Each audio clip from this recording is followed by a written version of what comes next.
So what's going on, guys? Welcome back to yet another podcast, and today we are shooting the first ever podcast after year 2023. And today, on our entrepreneur's journey, we are going to deep dive into Web 3.0 and talk about NFTs, cryptos, and how you can incorporate that into your business. Now, right off the bat, I'm no expert. I own some Ethereum, but I don't know what the hell to do with this thing. So that's why I brought in a special guest today. She's not only an expert in this topic, but also one of the few individuals who's making waves in the Web 3.0 scene by selling out her entire 8,888 NFT collections. So, without further ado, ladies and gentlemen, for the first time in our show, we have Nicole. Yeah, that's our virtual audience right there. Hi, Nicole. How are you? Hi, yes. So, for our audience out there who don't know you, can you give us a short introduction of yourself? Yes. So my name is Nicole. I'm the founder of Asian, and Asian is the largest Asian women NFT project that launched December 2021. So we sold out all 8,888 NFTs, and we were trending on OpenSea. So OpenSea is the largest marketplace for NFT, and we were trending like top 10. And back then there was about like 100,000 other projects out there. So it was a milestone for us to be in the top 10 chart. And that is also where we kind of started our... So our producer made a distraction behind the camera, so you were saying. Good. Yeah, so we made it to top 10 chart, and then later on we incorporated a company, and then right now we are focusing on building our IP. Yeah. Interesting. All right, so we're gonna talk about the actual topic of today later on, but I want to really talk about your journey because it's really, really, really interesting. Once I did some research, can you tell us a little bit of your journey? What made you dive into crypto at a very young age? Yeah, so I was back then when I was 16. Yes, I was playing a lot of Maple Story back then. Was it? Do you play Maple Story? Used to, like, whoa. I think everybody plays Maple Okay. Yeah. Uh-huh. Yeah, so I was at home a lot playing Maple Story, and I was saving money back then. Like my whole entire life goal at 16 years old is to save money so that I can buy Acash. So Acash is like the currency. Yeah, it's like the currency where you go 7-Eleven or go Popular, and then that was you buy that back credit. in the day. Yeah, you buy that credit so that you can dress up your Maple Story avatar, right? And then so that was my whole life. I was evolving around that. So then when I found out about this article talking about Bitcoin, so it says like the future of currency Bitcoin, and it was this really long article on Yahoo. Yahoo. Yeah, it was on Yahoo. So then I clicked into it, and I was like, oh wow, this is really fascinating. This kind of sounds like Acash from Maple Story, right? Then I didn't know what got into me was like a late night, and I was like, okay, I'm gonna cash out everything that I have, like my whole like net worth, which is not a lot because at 16 I didn't have a lot. Okay. So that's what I did. And then I was Googling like, how do you buy Bitcoin? And back then it was really complex because there isn't a exchange, not like what we have today. You know, you can use your credit card to buy crypto. There is like Binance, there's so many other options for you. Back then there is none. A lot of them, you just go to like forums and be like, I want to buy 500 Bitcoins. Who wants to sell it to me? And then this random guy who'll just be like, okay, PayPal me. Yeah, back then you have to like send money to them, and then they have to like mint or code for you. No. They just send to you. They just send it back. But then a lot of times they don't send it back. But what are you gonna do about it? Shit. There's nothing you can do about it. Yeah. So that was the time where I had to kind of go through, which was not easy. And then later on, a year later, I saw the news again. They said, oh, Bitcoin is skyrocketing. And I was like, oh yeah, I remember having this coin. And then I looked at my wallet. I was like, oh wow, that's where I made my first money. And then because the selling was also really complex, so I lost a lot from that, because it's not easy to sell. I mean, even buying it was really difficult. And I cashed out everything. And the first thing that I bought was a Chanel bag. Yes. Yeah. So when I was, at 17, being able to buy my first ever Chanel bag, that was something like a huge flex for me. Yeah. So that kick-started my whole entrepreneurial journey. That I was like, oh, wow, you can actually use money to make more money. And there's so many ways you can kind of go around it, right? And yeah, that's how I explored this whole thing. And then later on, I also opened a few other companies. The last company that I had was a cafe store. It's a bubble tea store. Yeah, so I recently just sold that off just so that I can focus full time on Asian. Okay. We'll talk about that later on. But I just want to ask you, like, what was the process though? Like, because I heard some story back then how they buy cryptocurrency and how they sell. Do you have like a pen drive or something to put all your cryptocurrency? Was it like that kind of story? A pen drive? Like there's one guy. You mean like a ledger? Yeah, like a ledger, but he put everything in pen drive, but he lost it something. Oh no, that's what you call like a cold wallet. So yes, a wallet. Yes. So for crypto, there's 3 types of wallets. One is your wallet in your exchange. Like let's say if you open an account with Luno or Binance, that's where you have your wallet with them. It's on an exchange. So which means if the exchange ever goes bankrupt or they close down, you don't own it. You don't own that wallet. So that's what happened to a lot of other people that got rugged for like the FTX. Yes. Whole thing, right? I was affected as well. So that was really, really devastating. Oh, okay. Yeah. So that is the first wallet, which is the common wallet that people have. The second wallet is the MetaMask. So that is kind of like a decentralized wallet. Nobody really owns it. No one can actually take it down for you. And this is the wallet where you can use to mint NFTs, like buy and hold NFTs. Yeah. And then the third kind of wallet is a ledger wallet. No, it's a cold wallet. So Ledger is a company. So you have like a lot of other companies. The big ones are Ledger and Trezor. So I have them both, and as you call it, it's a pen drive. So basically what you do is that you need a MetaMask wallet first, which is a decentralized wallet.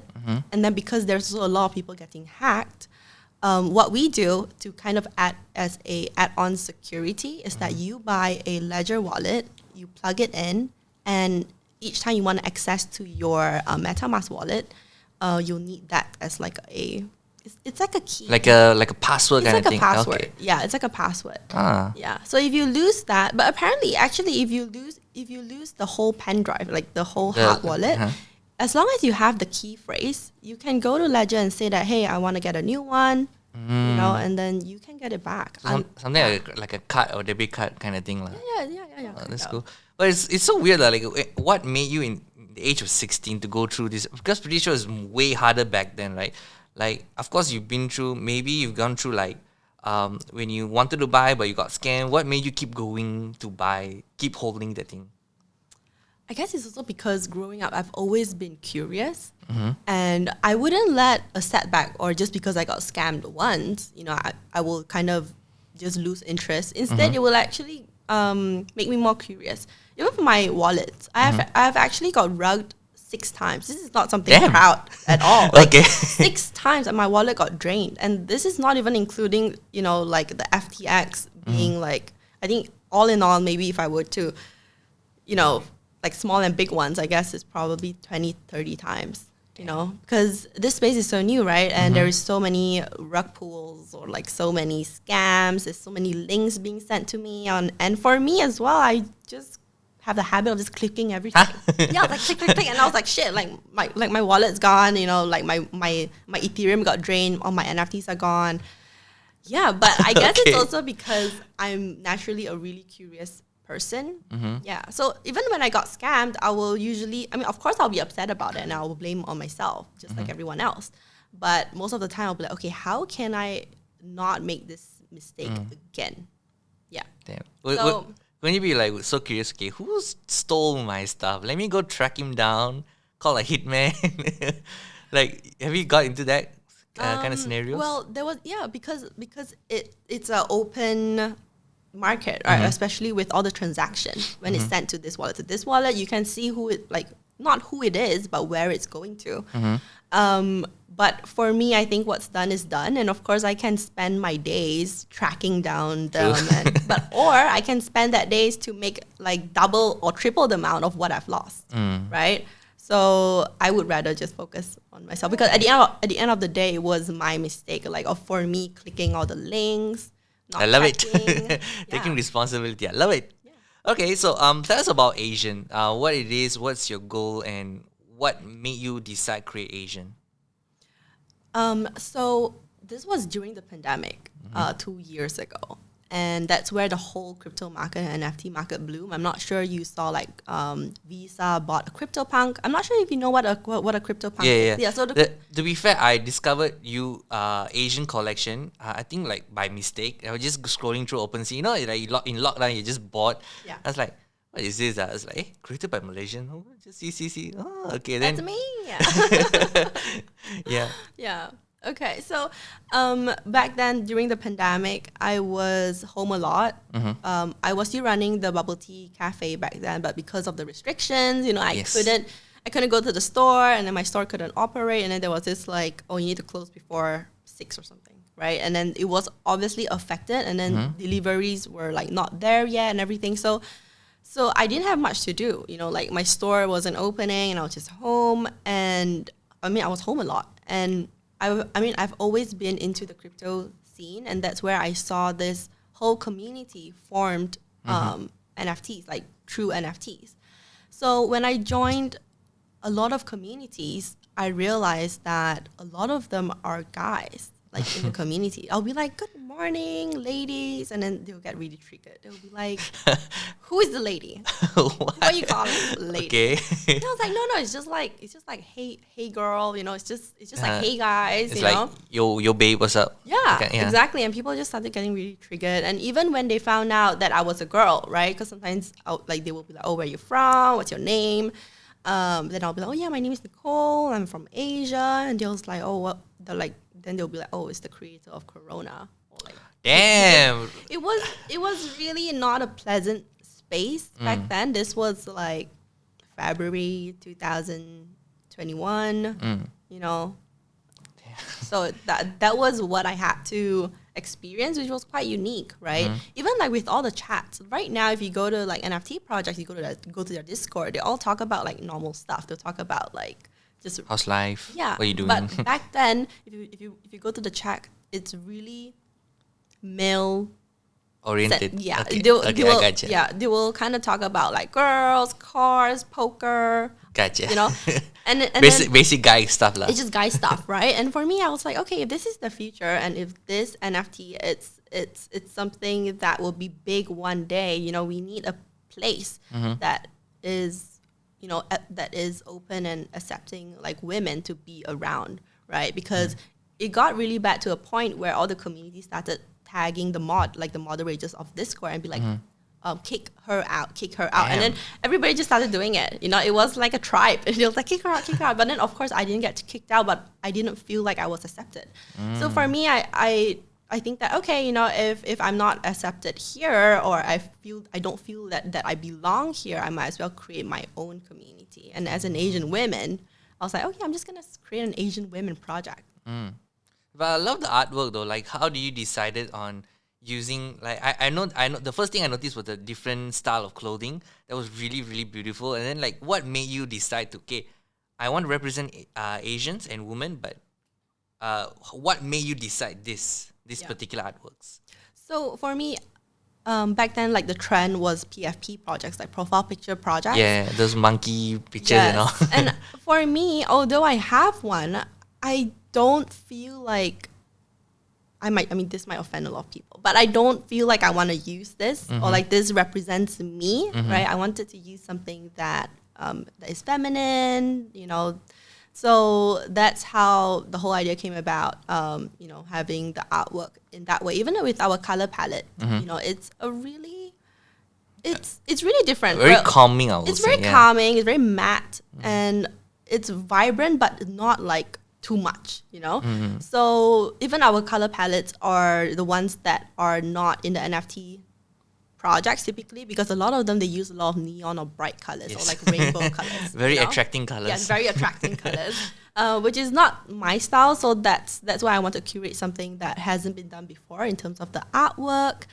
But for the traits, what really inspired me is that if you look at other NFT projects, a lot of them, they have an Asian trait. And if you look at what is their Asian trait, it's basically a Japanese flag, like a bandana here, and they said Asian trait. And I was like, that's not Asia, right? Okay. So I wanted to also educate people that Asia is not just, it's beyond Japan, it's beyond China, it's beyond India. You know, we have, Asia is huge, and there's so many beautiful different cultures. So many different cultures as well. Yes, there was actually one time on Discord, they was like, oh, tell me more about Malaysia. You guys speak Japanese, right? And I was like, I can't speak Chinese and let me like Mandarin. He's like, yeah, but it's like the same thing, right? And I was like, no, it's not. Okay. No, but not a lot of them are as privileged to be able to travel across the world, right? So through our artwork, through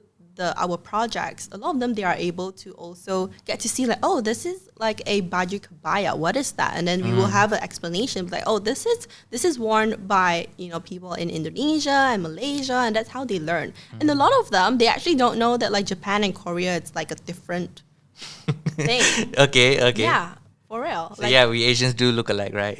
yeah, no, but even like the traditional clothing, it's like the kimono and the hanbok, right? They thought it's like the same. So yeah, it's a lot of education, which is good. Which I feel that's something I want to celebrate. Which you see like a gap in the market like, that you want to go in. Yeah, to fill. Yeah. Okay, so tell us, because I do remember now your website is a bit different, but I remember the first version of your website. Oh, you saw that? Yeah, I mean, I told you I was during that time. 2021. It was like what our was phase 1, phase 2. You're like an OG then. I really miss the old website. Really? Yeah. I mean, you still have the template though. I need to look up. You know, I need to look for it, because right now our website is very clean. It's very chic. It's very like, you know, ready for business. And back then it's like those Friendster kind of. It's like a Wix template. Yeah. You know, it's like a really bad Wix template. Yeah, but I remember I saw. It's like an endless scroll. Yeah, I remember I saw a roadmap first. Yeah. And then I don't remember the design concept, but I remember there is no roadmap. This is what we're gonna be doing. Yeah. And I was like, okay. Because you see other projects, right? It'd be like, okay, this is step 1. Buy this, sell off, Yeah. And then yours is like no roadmap.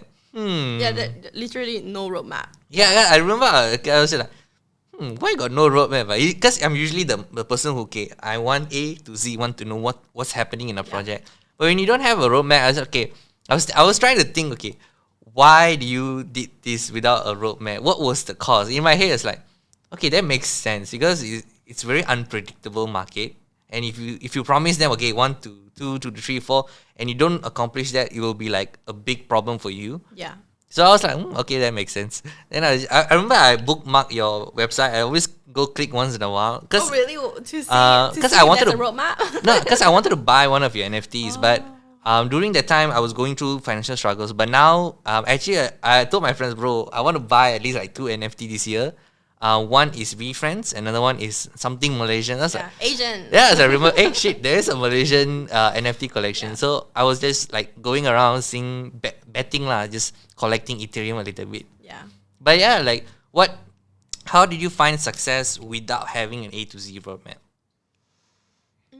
This is really actually, this is a good question. You know why? Because, you know, a lot of the projects, they said that, okay, this is our roadmap, you know, I want to deliver A to Z. A lot of them, when they go to like B or like A, B, C, then they're like, oh shit, like this is something they can't do. Because most of the roadmaps back then, it was really competitive. It's not like, it's not like, oh yeah, selling out and giving you a merch. That's it. No, it's like selling out. I'm gonna build a metaverse. I'm gonna build the biggest game. We'll be creating the biggest staking rewards. You know? There was a game though, like XT Infinity or something. Yeah, they are huge. Yeah. You know, they are huge, and they are still around. Oh, still around? Yeah, they are still around. Yeah. Okay. Yeah. So those are different, right? Because they are like this whole like corporation, and there's huge backing, VCs financial, backing them.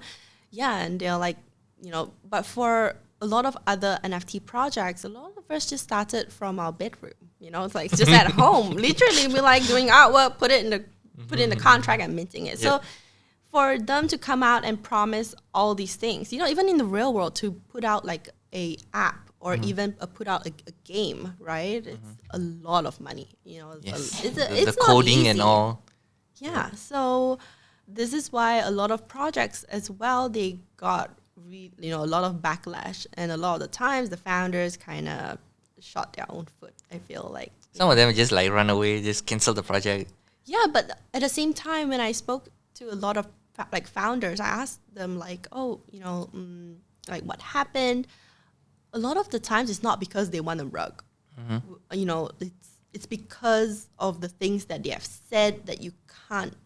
They overpromise. They overpromised, and that's why, of course, when the market is tough and everything, the easiest way to exit this whole thing is just like Set it off. yeah, just close your account. There's no way, like even, like what is the people going to do? Like they can't do anything because at the end of the day, you got what you paid for, which is the artwork, right? And all the other promises, it's kind of like a bonus. That's why for me, I didn't want the Asian community to have a really high expectation saying that I'll build like the best game. Or even, like, because even if I were to put out a perk saying that, okay, every one of you get like a merchandise or like stickers, people will be like, what, like WTF is that, right? But Stickers. just like a merch sticker or something, right? So for me back then, and also because a lot of the times it wasn't clear of how the space would evolve.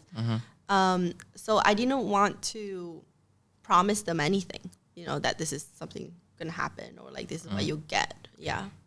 So, do you think is that one of the reasons why it managed to sell out, because you were more realistic in terms of what you're going to be offering? Yeah, think definitely. Okay. So a lot of people they saw our artwork, they resonated with it. They wanted to support a female project, or they want to support an Asian project. And it's also because we are honest and open about it. Yeah. At that time, nobody was honest. It's like, okay, yeah, guys, we're gonna do this. You're gonna do this. Yeah. Then boom, Like first step gone. Yeah, so even back then they were asking me like really hard questions. It was like, oh, like just really hard questions, right? And sometimes you don't have the answers to everything. And most of the time, if I don't have the answers to everything, last time I'll get really stressed about it. I'll be like, oh my God, like this person asked me and I have I don't know why are we not, like one ETH yet, or why this, why that. I'll just tell them like, I don't know. Like nobody knows the answer, right? Because the space is still so new. Even you look at all the largest NFT projects around, they're actually trying to figure out like their market position or like what will they become. And if you look at their plans, they're always evolving. Like last time they'll say they want to do a metaverse. Last time they would do like staking and then metaverse, and then they said they want to do a game. And then but that doesn't stop there, right? So it will be evolving. Yeah. It's still in the infant phase, I would say lah. The whole ecosystem. But like I just saw your website like a few days back. You said like roadmap 1.0 completed. So what's roadmap 2.0 though? So we don't have a roadmap 2.0 yet. Going back, we don't have a roadmap 2.0. It should be like, okay, guys, we're gonna figure this out together. Yeah, that's our roadmap. Yeah, we'll just figure it out basically. Okay. Yeah. So we will come into the main topic of today. This is a few questions that some of my friends will also discuss. Like, how do we do this? Because we know this is the future. It's like internet back in 2000, I think, 4, 7? Yeah, the internet, like the .com. The .com, yes, the .com thing. So, how can an entrepreneur incorporate NFT or crypto into their business? What do you see are possibilities this can be happening? There's actually a lot of things you can do. If you have but it also depends on your interests. Because if you're just here and say like, okay, I just want to do NFT just because everyone's doing it, and I'm just gonna put like my product into NFT and then just leave it there, that's not gonna happen. You need to have a strategy.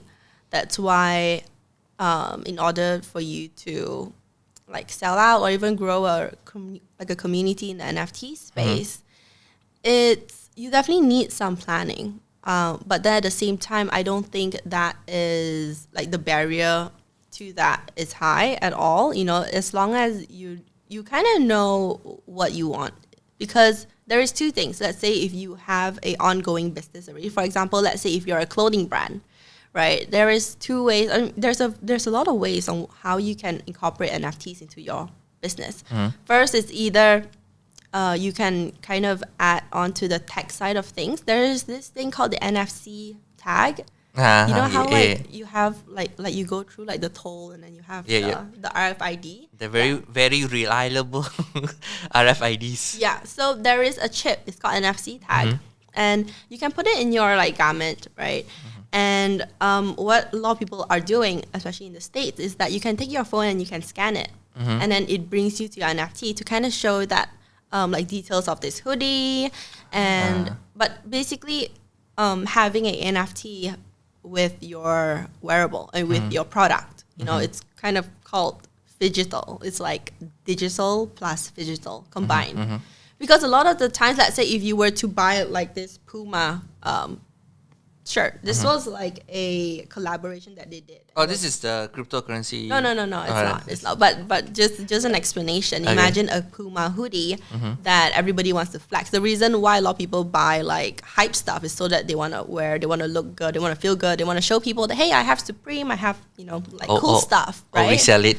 Yeah. So how, like, of course, people would also want to, I mean, if there's an opportunity, they will want to showcase this in a digital form as well to kind of show their friends that, oh yeah, you know, I really own the Supreme like hoodie or something like that. So that is one way on how I see fashion and the Web3 space would merge, you know, especially with like real life products, like with merchandises and stuff like that. That's one way, is to incorporate the tech and NFTs into your product. So they can use it in their own metaverse and all yes. that. Okay. And then that will be kind of like an add-on feature as well. Imagine buying it in the store and they say, oh yeah, do you know that this purchase comes with an NFT and you don't need to do anything about it. You just need to scan on your like hoodie somewhere. Do you know there's one peanut butter brand also did the same thing? Like when you buy a collaboration with Crib Cake and Mooncake peanut butter, and once you buy it, you get like 2 NFTs, and that is automatic just for you. In Malaysia? Yeah. Shit, I forgot what's the peanut butter name inside your phone. Oh, sorry. Sorry guys, we have a technical phone issue. Joby peanut. Yeah, Joby peanut butter. Really? Yeah. Wait, I want to look at it. Yeah, you can take a look at it. Let me see. Joby. Joby. I'm sorry if anyone from Joby listening. Joby peanut butter. Yeah. Oh, NFTs. Oh, that's really cool. They are this one, yeah? Yeah, their mooncake was damn good. They had like those Bitcoins and Dogecoins and some other tokens lah. NFT. Yeah. It's so cute. Okay, so if you spend 100 ringgit, you get a free NFT. Yeah. Like basically at that time, you buy their bag, the whole package. Yeah. You will get those free NFTs lah. Interesting. Yeah, so this is definitely one use cases, you know, and you can also attract like people like me, like now because like anything that has NFT on it. Later on, she will just buy the NFT. Yeah, it just opens my. I was like, oh wow, this brand is so like forward thinking, and this is also how you can get new customers, right? Yep. It's a form of marketing, because if you look at the search engine of the SEO in like Google, the word metaverse or NFT, it has like spiked you know, the last recent years. Whatever you do, you can be like water NFT, like bag NFT, anything that you put NFT with any item, you know, people would tend to click on it to see what it is. So that is like one way on how you can incorporate your business. The second way is to build a community around it, because like for instance, let's say this peanut butter company, you already have like 20,000 loyal customers that comes to buy your stuff, right? But all of them are not tracked. They are just like walking customers, or maybe you have their email and you probably send an SMS, be like, hey, sales tomorrow. Follow up, follow right? up. But this is so lame. Like for me, I don't even open my email anymore to check like. To be fair, everything goes to spam, you know. Yeah. Is that why you didn't check my email? No, yeah. It's also because it's flooded, you know, like it's flooded. So definitely, you know, because right now on communities, most of the time it's through like what's like group chats, right? Like Discord or Telegram. I really hate that, you know, sometimes it's all flooded with messages. You have to like scroll back up and down. Oh my god. Yeah, no, but at the same time, there's also a part of the community that would enjoy being a part of a group You know, like to talk about like peanut butter's benefit, health benefit. Okay. But here's the yeah. thing I see though, like I haven't seen in real estate as well. There was a competition from Sam Darby. If you know the property developer, Yeah. they were actually incorporating NFT into property as well. So it was a very good concept. Like it's like when you buy the property, you get like an NFT cert to prove that this is your House. house. But at the end of the day, NFT is a contract. It's a digital contract. So my question is right now is, let's say in Malaysia, right? This is what I see is most of them, they don't know about all this stuff, NFT, crypto. Do you think the first thing is should be educating the entire market about this?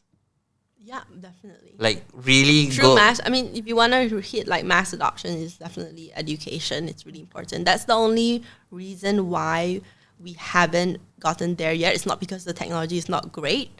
The technology is already there. It's just that people don't know about it yet. Okay, so do you think Malaysia will keep caught on within like next 2 to 3 years? I hope so. Like, yeah, like just through like podcasts. Like even for me, that's why I go to a lot of podcasts.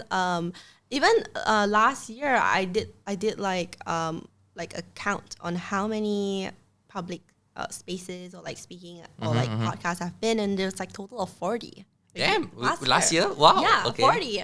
I was like, that's a lot. Okay, so people are catching on to it. Yeah, so even for me, I'm trying to do my part to kind of just talk about it, right? Because a lot of the times people see like, oh, you know, like how this girl made like $1 million just by selling NFTs, or like in layman terms, selling JPEGs? yeah, selling like just photos, Yeah. right? And I want people to know that it's beyond that, right? It's not just about like selling photos and then that's it. It's also having real use case, and you know, with the blockchain technology, just like what Sam Darby is doing. I would buy the property. Like my next property, if it doesn't come with an NFT, I'm not gonna buy it. Okay. So that's a kicker though. I want to reveal this secret. I was talking to one of my developer friends. I was telling, hey, just out of curiosity, right, I had an idea about this. Like, if you want to buy a property, you have to sign a freaking huge contract. Yeah, like a sales and purchase. Like the thing. contract is like this thick, you know. Yeah. Like have you been like because I bought my property last year, I had to like sign one by one, and it's the same paper only. And I was thinking, why not just What a waste of yeah, paper. like digital the thing, or maybe like thumb scan. Then I asked, hey, have you heard about NFT? Why don't we just like give an NFT cert? It belongs to them in crypto. Yeah. Do you think and it's open and it's like, you know, you cut off all the Yeah. Yeah. Okay, so here's a secret. I mean, I want to mask the guy's name, but it's just like, can lah. But you know, our cronies want to hidden our properties a bit. So there's a little bit of like, you know, under table. yeah. So I was like, do you think it's possible in Malaysia to do this? I was like, Well, you can have an option, you know. So if you guys want to not know who you are, you just go through the paper route. But for people like us, you know, we want something fast, you know, like and open and it's there, right? that'll be super. It took me like what, 1 week to settle the whole papers, to have to go through one by one. Yeah. Okay, so which brings me to my next question, right? So I had this thought a few years back as well. NFT and the value of it is being linked to Ethereum blockchain, and Ethereum blockchain it fluctuates in prices. Yes. So how can an entrepreneur do to make sure that his or her business doesn't get affected by the price drop?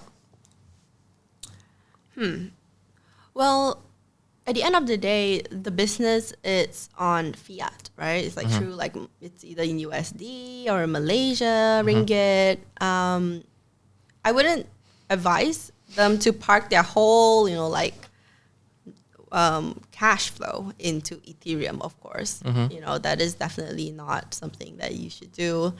Of course, you use Ethereum as a currency to that. I mean, that's what a lot of us use to sell our NFTs. Yeah, you can definitely use the value in USD and then just convert it to whatever the price is in Ethereum and then just sell it at that period of time. Just like back then, we were selling our NFTs for 0.088 ETH. So that was, yeah, that was about 500-600 USD for one NFT. But right now, 0.088 ETH, it's, how much is it? Like, probably just $50, $60. Damn. Okay. Oh no, probably $70, $80. Okay. Yeah. So yeah, I mean, you can definitely price it differently. I mean, you can price based on the USD amount. Yeah. Because I heard this TikTok from Gary V. He was he was explaining how he did his V friends and VCon and all. So whenever people buy a certain NFT, he immediately cash out. So he has the liquidity in his companies to make more purchases. Yeah. Do you think long run is it a good idea or is it like Yeah, bad of idea to course. do this? No. Of course, I would say 100% Like after cash out to USDT. okay. Yeah. So if you want, unless you want to invest, then that's different. You know, if you were to use that money to operate a company, to pay, expenses, USDT definitely, because the market is still, it fluctuates. Yeah, it fluctuates until we are able to see like a bit more mass adoption. And also more people holding the coin, staking it, and also, then I do see that one day we will be able to hit a price where it's not as, Okay. Yeah. So my next question is like, why is it there's none other blockchain included other than Ethereum, like for purchasing NFT? I know there's like Solana. Or, That's a lot. yeah, but like, why is I- it not famous like Ethereum? Like, Why is it not yeah. famous? Is it because of security issues? No, it's not. There is other blockchain that claims to be more energy efficient, less carbon footprint, and faster, cheaper. Everything is really good. But one thing that they're lacking is the users. For the Ethereum, okay. I see. the mainnet, we call it the mainnet, and we call the mainnet because it's the main one, right? Okay. For me, no matter what product you build, even the most amazing product, if you don't have users on it, So it's basically a supply demand kind of game, lah. yeah. Ah. So if you look at all the NFT projects like the Bored Ape, the CryptoPunks, they're all in Ethereum. So you have a really strong community backing like Ethereum. Even for me, I'm like full on Ethereum. Okay. Yeah. All right. So moving on to the next question is that how do you successfully launch an NFT project and maintain a community after sellout? It was really tough, definitely. I would Were say you expecting though to like once you launch it right to be fully sold out? no, of course. Okay. It actually took 2 weeks to sell out. Yeah, that was like the eye catching was like shit. Okay. No, 2 weeks was really long. Like Is it? projects back then sold out for like 4 minutes. Ah. Like in 4 minutes or like 24 hours. Yeah. Yep. Okay. Yeah. Like for us to sell out in 2 weeks, people said that we are not gonna make it. Like on day 2, they'll be like, not sell out. I mean, like you guys haven't sold out. Rug. Yeah. And then after a week, they was like, just close the whole thing, man. Just refund us. These are the same Scam. people from the first group, right? Yeah. So a lot of people actually, no, because when we minted, when we sold out, it was 0.088. And then our floor price went to like 0.8. So a lot of people 10x there. There's actually one guy that DM'd me and say that I minted 25 of your NFT and I sold them all. He 10x it. Damn. Everyone. Yeah. Oh. And he thanked me. He said he bought himself a new car. And I was like, great, I'm happy for you. You know, there's a story of a Malaysian who bought Dogecoin and then he moved to the hype and sold it off and bought a Porsche. Yeah. A Dogecoin. Yeah.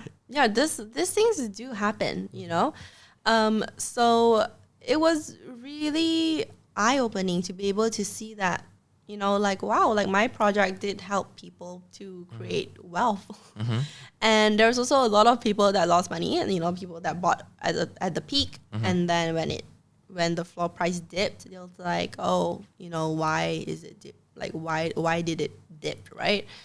So as a founder, there is a lot of responsibilities, like it feels like, although it's not your responsible because you can't predict it, right? You can't control the market, yes, right? But a lot of the times people will kind of put it on you and say that, your project is not great because you are not doing your best. And I was like, I'm doing my best, They just want to blame people, like as simple as that. Yeah, but I'm really grateful to have a really passionate and strong community for Asian, and also being able to meet people around the world. Most of our strong holders are based in the States because that's where like majority of the traction are from. And all of our like largest holders are based in Canada or US as well. Yeah. But how do you launch it though? Like successfully launch it? Because some of them say, oh, you gotta build a Discord community first, talk to them, then only you launch your NFT collection. Is that how it goes? Yeah. That's how I launched my NFT. Because if you were to just launch, and you haven't found like a product market fit, right? Or like if you haven't built any awareness around it, it's much harder to push out. People will be like, what is this? It's just an Asian women looking thing, right? But if you create a space and tell people that, okay, I'll be creating the largest or like the most successful Asian women NFT project, would you support me? Or a lot of the times people will ask like, why are you doing this? You know, and a lot of them are also like, after they heard my story and why I'm doing this, they resonated with the message, and then that's how they just support. Yeah. Okay. So what about maintaining a community after selling out? Like, what do you do? Like, what kind of steps do you have to take? Because I saw some of your other podcasts that you mentioned you have like community managers to Yes. moderate every single people. Like, no, we used to have moderators on Discord, and also a community manager, like a community leader. DAO? No, right? Yeah. DAO? That is paid through our community-led fund. So we have a fund on the side, and I'm not sure how much we have in. Probably it's like 15 or 20 ETH inside. And how this fund came about is that every time there's a sale on OpenSea, 2.5% of the transaction goes into the CLF. I remember this. You put it in your website. I remember. Yeah. Okay. So that was, and it's still there. So we didn't want to call it a DAO because once you call it a DAO, then you don't have the say on the decision. So if someone were to say that let's take out 1,000 to buy like weapons and let's do bad stuff, right? Okay. You don't have control over it. And of course, this is an Asian project. I don't want our name to do like bad stuff or things that would tarnish the reputation or just doing things that are no good. So that's why we changed the name. Instead of calling it a DAO, we call it a community-led fund. So all of the proposals that comes in, the team needs to vet it and make sure that this is this is a good proposal. And then that's where we use the funds to host events for the community, buy NFTs. What else? Oh yeah, and also pay for hire a community leader. So it was really community driven because there was a phase where our community leader Hannah, she's super amazing. She's doing a lot of things, but because of the market sentiment, everything, so it's definitely hard. A lot of people, they also say that, I don't see Hannah around. Let's get rid of her. And then they came to a vote. They came to a vote, like a yes or no vote. It was like 80 yes and like 60 no, and it was damn, okay. Yeah, there was like feelings hurt, of course. All right. For me as well, I'm like, wow, imagine like you working for a company, for like 6 months. And everybody says, no, we don't like you. Yeah, and then there's and then you need to,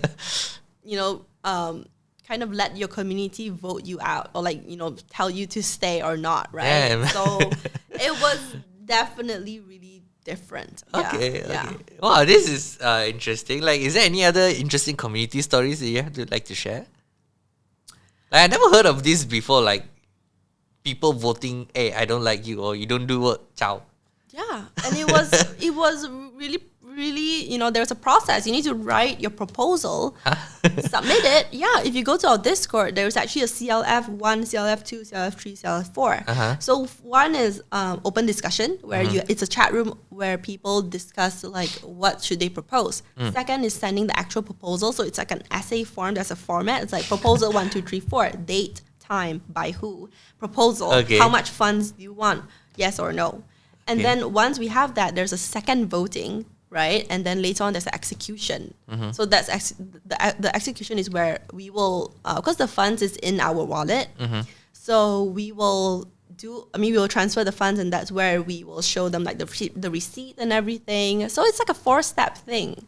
It's a whole procedure. I would say that was the most like organized stuff. It's organized, but at the same time, like, use that to kind of determine if somebody should continue working in a company or like in a project, especially openly, right? It's definitely not. It's really be affecting Yeah, the so person's. Hannah was really upset about it because she's like, oh, I've done everything for you guys, and 60 of you said no, you know. And then the worst thing is that you can see who says no. Oh shit! You can see who says no because it's open, right? Because if it's not open, then they could say like, oh, we actually paid bots to like click it. Okay. So you can see who these people are that you have connected in the space. So that is one thing, you know, because it's really community driven. So what if you don't actually let go of Hannah? Will there be a backlash of it? Like, I mean, if you give a valid reason why I'm not letting her go, should be fine, right? At that time, I tried to, you know, I mean, for me as a founder, she is my friend, you know, someone that I really value and respect in the space. But at the same time, if it's using the community's fund and I tell them like, hey, I think it's a good idea to have her on, it would also kind of maybe be a backlash, you know? They'll be like, why are you supporting? But we don't see the results, you know, this is supposed to be for us, it's our money, it's Asians community, like holders' money. Yeah, so that didn't turn out well. Damn. Yeah. Okay. Oh my god, so much politics, man. Even in cryptocurrencies as well. It's everywhere, yeah. No, but this is, I would say it's not a huge problem, I would say. Okay. Yeah. All right. So moving on to the next questions, like, what are the interesting? I mean, you have more exposure to this niche or market compared to me. Like, can you share with us what are the interesting things that you've seen people or someone else did with their NFTs? Okay, I would say growing the IP beyond just a JPEG. It's using the IP of that NFT to put it into real life businesses and actually selling it. So there is a few companies in the US that actually used a Bored Ape, and these are the holders of the Bored Ape. They use that, they paint it on a mural on their cafe, or they actually call like a Bored Ape taco, Bored Ape pizza, or Bored Ape burgers. But they're not owners. They are owners of the Bored Ape. Okay. So what is so interesting about NFT projects is that most of them, once you need to check on their website and the terms and condition. But if you own an NFT, you essentially own the full right, commercial and commercial rights and personal rights. So which means, let's say if I own a Bored Ape, if I put it on a T-shirt and I wear it for my personal use, you know, that's fine. And even if I take the T-shirt to sell it on the website, It's still fine. still fine. Huh. You know, but you Okay. can't do that with Mickey Mouse. You know, Okay. you can buy 1,000. You know, Mouses. Disney will sue you for They that. will sue you, definitely. So that is how I see how NFTs would reshape the whole IP scene. Yeah, because you Interesting. look at a monkey, now, you know, you wouldn't say that this is a monkey. You say this is a Bored Ape, Yeah, right? yeah. So there's already a IP there, Uh-huh. right? And like an IP being built. So what I see how people are utilizing their NFTs is putting into real life businesses and actually selling it. So if you look at Bored Ape tacos and pizzas and all, there's even a beverage company that is putting the owner's Bored Ape into that and then just selling it, and they're doing really well. I mean, is it based on each individual NFT collection they allow, or is it every person allows it? No, there are a lot that don't give you that right. So for Asian, you have that right. Okay. That's why for our, I'm not sure if you saw our Royal Selangor collaboration. Yeah, with the With the Jade Jade, Lady. Jade, with the Jade Lady. So the Jade Lady was purchased by Matt Higgins, and he bought it for about 10 ETH. This was like when ETH was like 4,000 USD. So he paid a lot of money for it. Then later on, we came to a three-way partnership with Royal Selangor and said that, hey, let's make 100 figurines of the Jade Lady, bring her to life, and then do a three-way partnership, right? Like split. Then that was a concept. Back then, I was like, oh my God, I'm not sure if this will work. But then, you know, here you go. So that is so cool. Yeah, this is definitely something that holders of NFTs don't realize, is that you have the rights of your NFT. So if you own a bubble tea store or a cafe store, you have rights to put that on your drink. And with even like a tweet regarding body, Mm-hmm. it will do so well because it's a body and because there is so much hype and so much attention on it. Mm-hmm. So if you use that to your business, you can definitely scale. Damn. You can definitely go somewhere. You would be noticed. They'll be like, oh yeah, there's a body cafe there. Okay. Yeah. If people listening to this, you're not blown by this. This is like aha moment. I really never thought about this. You have commercial rights to do this. You have, yeah. Huh. And I do see that it might change. Body might say like, okay, you know what? I'm gonna change it to every 10% made on, that you sell in the commercial terms. Yeah, I mean, You'll yeah. need to If give it you're back. talking about business, yeah, I would say like a royalty fee. Like every business. So it's good that right now they don't have this concept yet. But I'm pretty sure But once everybody does it, they'll Yeah. like 10%. Once a corporation goes in, they'll be like, all right, guys, time to earn back profits. Yeah. So right now, you gotta take the chance. Yeah. Oh, that's cool. I know there's one dude, right? Like he's Malaysian. He used NFT to fund his album. So he sell off like I don't know what picture with it. Whoever bought they own the rights to his music, and whenever make money, percentage goes to the owner of the NFT lah. So that's like that's one way I saw people use NFT lah. So like this is a new thing. This is like using commercial rights. Yeah. There's definitely a lot of fun ways. Okay, so if I bought an Asian NFT, can I just put a logo here? Yeah, you can. You can just have it here. Okay. But that's like for personal use, right? Unless you take Supported that to by sell. You take it to sell, you can do it as well. We give you full rights, personal and also commercial rights. Nice. For your Asian. Yeah, that's the only way. Yeah. Okay, so what's next for Asian? Talking about IP, so right now we have our ongoing collaboration with Vogue, Vogue Singapore. So the past year we have collaborated with a lot of companies, like Kunhui, Stone & Co, Uniqlo. Uniqlo, yes, and then the recent one is Vogue, Vogue Singapore. So this is actually the first NFT launch, and it's pretty big. It's quite an achievement even for them and for us, to be able to work with Vogue, right? Yeah, Vogue I is mean, like this the is the largest biggest fashion brand. Yeah, It is the largest fashion magazine ever and the oldest, one of the oldest as well. I think it's the oldest. Oldest? It's the oldest. Okay. I mean, I cannot cross check this, but yeah, oldest. Okay. Yeah, one of it. Okay. So then I mean, this will definitely also tweak our roadmap for a bit, because back then when we first minted out, I was saying that, we might be exploring games and all that kind of things. But right now, this year, I want to focus on doing a lot of brand collaborations, especially with mainstream like Web2 brands, particularly in fashion, focusing on fashion, beauty, and cosmetics. Yeah. That was one. I'm not sure it's still around. Like you bought like a Chinatown, right? In Decentraland. Oh, we bought a huge plot of land. Yeah, to make a Chinatown, Yes, right? yes. So is it still there? Our land is still there, but then later on, the metaverse narrative didn't do. Yeah. I mean, wasn't there anymore. And to develop that land, it's definitely a lot of effort and cost, right? And so the whole metaverse narrative actually blew up when Meta changed their name to Facebook changed their name to Meta. That's where all of the stocks, everyone was doing metaverse just because, right? Yeah. But it's not easy. Yeah, that was I remember that when Facebook changed to Meta, right? There was this new website called Earth.io or Earth2 or something, like you buy a digital land of Earths.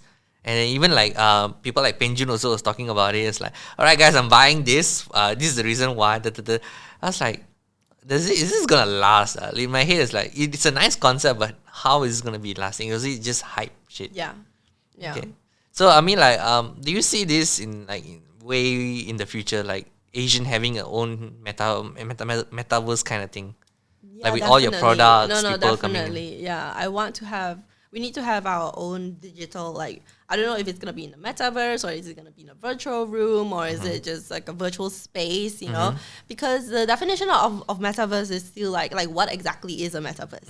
Is it just two people seeing there, or is it like it's a whole world where you can explore, or is it just a room? So I would definitely want to have a space where all of the Asian holders can come in, and also with the next collaborations that we have, because with Vogue, we actually have a virtual room in Spatial.